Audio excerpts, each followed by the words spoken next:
Jennifer wiped flour from her cheek as she pulled another tray of cookies from the oven. The aroma of chocolate and vanilla filled the small kitchen of the research station, a welcome change from the sterile recycled air that usually dominated the outpost. "You're spoiling them again," Alex said from the doorway, his arms crossed but his smile betraying his amusement. "They're children, Alex, hungry children." Jennifer arranged the cookies on a cooling rack with practiced precision. "Besides, they've been so helpful with the atmospheric readings." Alex couldn't argue with that. When the 3 juvenile Dracomora had first appeared at their research station 6 months ago, he and Jennifer had been terrified. The creatures stood nearly 8 feet tall even in their adolescent forms, with iridescent scales that shifted between deep purples and midnight blues. Their eyes glowed with an inner fire, and their wing membranes, though not yet fully developed, could span the width of the station's main corridor. But terror had quickly given way to bewilderment, then affection. The young Dracora whom Jennifer had named Spark, Ember, and Ash, despite their protests that such names were too simple, were curious, playful, and constantly hungry.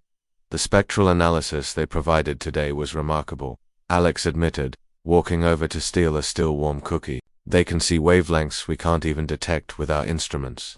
Jennifer smiled. "And they do it for cookies." It had started innocently enough. The Dracora juveniles had been intrigued by the humans' food preparation rituals. Their own species consumed raw stellar matter and cosmic radiation sustenance the young ones described as boring and tasteless. When Jennifer had offered them a simple peanut butter sandwich out of politeness, their reaction had been explosive. The 3 had devoured it in seconds, their scales brightening to brilliant gold, their eyes widening with something approaching rapture. "What sorcery is this?" Spark had demanded. This has layers, textures, temperatures." Since then, Jennifer had made it her mission to introduce them to Earth cuisine. She baked cookies, prepared pasta, crafted sandwiches with elaborate combinations. She taught them about spices, about the Maillard reaction, about how humans had spent millennia perfecting the art of making food not just nutritious, but delicious. The Dracora juveniles had become regular visitors, always arriving at dinner time, always eager to try whatever Jennifer had prepared. In exchange, they helped with the research, shared knowledge of the cosmos that no human database contained, and filled the lonely outpost with laughter that sounded like distant thunder. "Do you ever wonder about their parents?" Alex asked, watching as Jennifer packed the cookies into containers. "They never talk about them." Jennifer paused. "I asked once. Spark just said their mother was busy with important work and changed the subject. Probably some Dracora elder, right? Managing a colony or something." Probably. That evening, Spark, Ember, and Ash arrived precisely at sunset, as they always did. Their scales were dimmer than usual, tinged with gray, a sign of worry among their kind. "What's wrong?" Jennifer asked immediately, setting down 3 plates of her latest creation, apple pie with vanilla ice cream. "Our mother is coming," Ash said quietly. "Tomorrow." "That's wonderful." Jennifer beamed. "I'd love to meet her. Does she like apple pie?" The 3 juveniles exchanged glances. Ember spoke carefully. "Jennifer, Alex, there is something we should have told you. You're not in trouble, are you?" Alex asked, concerned. "For visiting us?" No. Spark's scales rippled with what might have been embarrassment. "It's just ... Our mother is... She's the keeper of P02. Ember finished. Jennifer and Alex looked at each other blankly. "P02?" Jennifer asked. "The mother star," Ash explained. "The stellar forge at the center of this sector. Your species calls it Proxima Centauri B's parent star." Alex's face went pale. "Your mother owns Proxima Centauri." "Not owns," Spark corrected. "She is keeper. She tends it, regulates its fusion, ensures its longevity. It's a very important position." "She's essentially a living god," Alex whispered.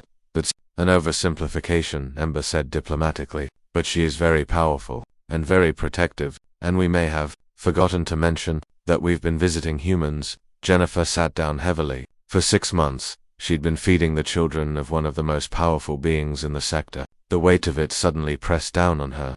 "Is she going to be angry?" Jennifer asked. "We don't know," Spark admitted. We've never told her we found something we like more than stellar radiation." The next day, she arrived. The keeper of P02 materialized in the research station's common area, her form barely contained by the physical space. She was magnificent in terrible scales that held the light of dying stars, eyes that burned with nuclear fire, wings that seemed to fold through dimensions Jennifer couldn't perceive. Jennifer stood frozen. a tray of fresh cookies clutched in her trembling hands. The keeper looked at her children, then at the humans, then at the cookies. She leaned down, her massive head lowering until one blazing eye filled Jennifer's vision. You, the keeper's voice resonated through Jennifer's bones, have been feeding my children. Yes, Jennifer managed. I'm sorry if they have spoken of nothing else for months. The keeper's scales shifted to a warm copper. Cookie, pasta, pizza. They describe these things with a passion I have not heard from them in centuries. She paused. They are happy. Jennifer's fear began to ebb. They're wonderful kids. They've taught us so much. The keeper was silent for a long moment. Then, impossibly, she smiled, her expression that involved far too many teeth but was unmistakably warm. You did not know who they were, who I am, yet you fed them, taught them, welcomed them. The keeper's voice softened. This is why we study your species, little human. You show kindness without calculation. You share without expectation. She glanced at the cookies. May I? With shaking hands, Jennifer offered the tray. The keeper of P02, tender of stars, shaper of stellar destiny, took a chocolate chip cookie and bit into it. Her scales blazed brilliant gold. Remarkable, she whispered. Truly, humanity is terrifying. Alex found his voice. Terrifying. Any species that can create something this delicious, the keeper said, reaching for another cookie, could rule the galaxy if they wished. Perhaps it's fortunate you prefer to feed it instead. Jennifer smiled, relief flooding through her. Would you like to stay for dinner? I'm making lasagna. The keeper of P02 settled herself more comfortably, her children gathering around her with delighted trills. I would be honored, she said. And that night, in a small research station on the edge of explored space, a human woman taught a living goddess the joy of garlic bread.